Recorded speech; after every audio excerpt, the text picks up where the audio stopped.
وباسمك الأعظم نسألك بأننا نشهد أنك أنت الله لا إله إلا أنت الأحد الصمد الذي لم يلد ولم يولد ولم يكن له كفوا أحد.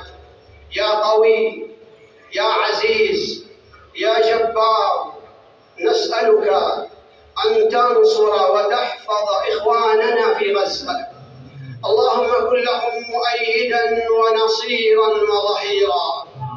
اللهم اربط على قلوبهم، اللهم اربط على قلوبهم وثبتهم واكلأهم برعايتك واحفظهم بحفظك. اللهم إنه قد نزل بهم من البلاء والضر ما أنت عليم به وقادر على كشفه. اللهم ارفع عنهم هذا البلاء. اللهم إنهم جياع فأطعمهم، وحفاة فاحملهم، وعراة فاكسهم، ومظلومون فانتصر لهم، ومظلومون فانتصر لهم، ومظلومون فانتصر لهم.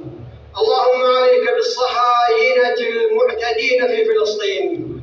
اللهم شتت شملهم وفرق جمعهم واجعل الدائرة عليهم.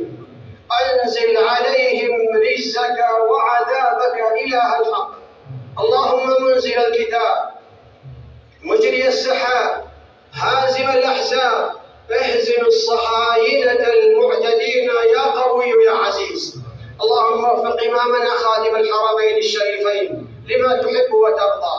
اللهم وفقه لهداك واجعل عمله في رضاك، ووفق ولي عهده لكل خير يا رب العالمين. ووفق